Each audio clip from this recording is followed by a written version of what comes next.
Halo semuanya, kembali lagi bersama dengan Jian Tutorial, dan di video kali ini kita akan belajar lagi tentang Google Ads. Dan materi kali ini adalah tentang memahami pencocokan kata kunci. Ya, jadi kalau teman-teman melihat di akun Google Ads teman-teman ya, atau saat akan memasang iklan, kalau kita lihat di kata kunci, di situ ada beberapa jenis pencocokan kata kunci seperti ini.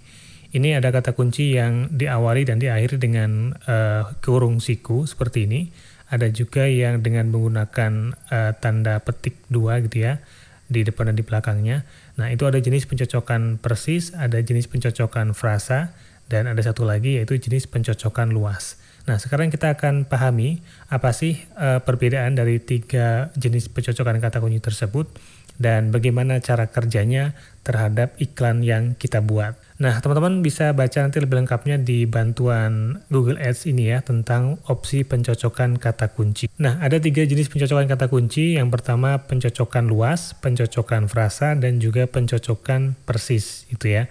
Nah, pencocokan luas ini, kata kunci kita itu akan mentarget orang-orang secara lebih luas lagi. Jadi walaupun orang itu mengetikkan kata kunci nggak persis dengan apa yang kita buat di sini, itu bisa men-trigger atau membuat iklan kita muncul. Ya misalnya saya akan buka dengan kata kunci jasa pembuatan website gitu ya. Nah kalau ini saya buat dengan kata kunci luas ya, nanti iklan saya itu akan muncul dengan kata kunci jasa pembuatan website, atau kata kunci jasa, atau kata kunci yang mengandung kata pembuatan, mengandung kata website. Ini dengan variasi yang lebih banyak, itu iklan bisa muncul. Nah, apa sih keuntungannya? Keuntungannya iklan kita akan lebih luas jangkauannya sebenarnya teman-teman. Tapi ruginya ya, jadi iklan kita nggak tertarget. Kadang-kadang kita di sini memasarkan jasa pembuatan website, tapi kalau ada jasa pembuatan rumah juga itu bisa masuk gitu ya, yang mengandung kata jasa. Kemudian jenisnya pembuatan gitu ya, mengandung kata pembuatan juga bisa masuk, iklan kita bisa keluar. Kalau kita misalnya ada orang menggunakan kata website juga bisa keluar. Nah itu keuntungan dari menggunakan kata kunci luas, yaitu akan lebih luas jangkauannya, tapi sangat kurang tertarget. Yang terjadi mungkin nanti iklan kita akan cepat habis budgetnya, ditayangkan ke banyak banget orang, tapi yang konversi sedikit, yang melakukan pembelian atau order hanya beberapa orang saja. Kemudian yang kedua ada pencocokan frasa.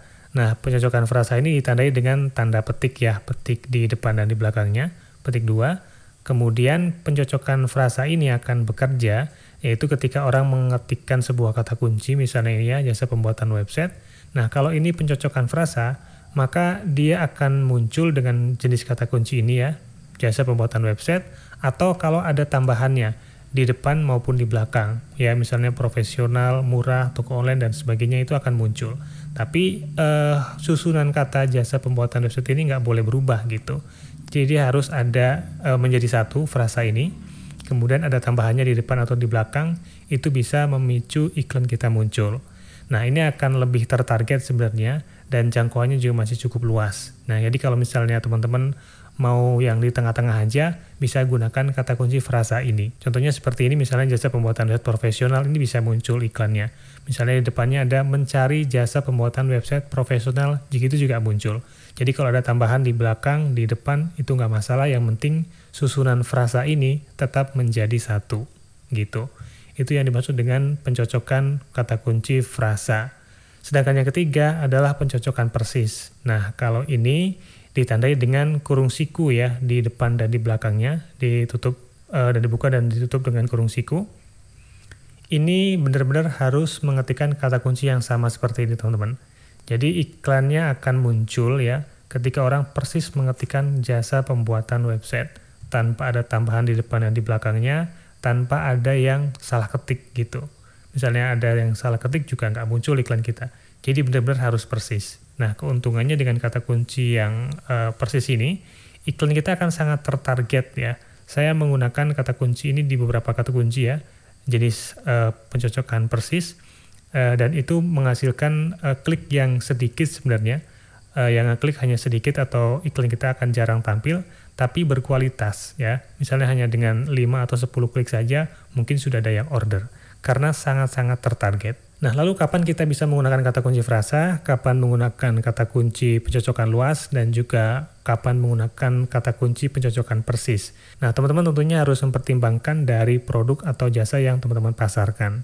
Kalau misalnya produk atau jasa yang dipasarkan itu memang sudah banyak pencarinya, kita riset kata kuncinya cukup banyak pencarinya, maka kita bisa menggunakan kata kunci persis. Karena orang-orang akan dengan persis bisa mengetikkan kata kunci yang kita target.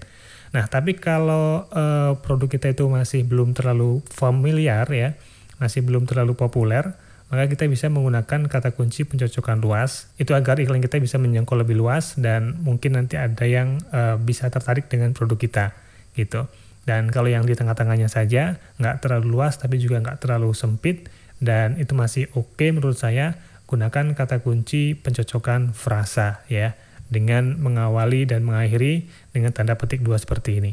Oke, jadi begitu ya teman-teman pemahaman tentang pencocokan kata kunci di dalam mengiklan di Google Ads. Karena kata kunci ini merupakan satu hal yang penting untuk iklan di Google Ads ini ya, jadi teman-teman harus pahami benar dan pertimbangkan mau menggunakan kata kunci yang mana agar bisa mendapatkan hasil yang maksimal iklan kita di Google Ads. Oke, semoga bisa dipahami, semoga bermanfaat, dan sampai jumpa di video selanjutnya.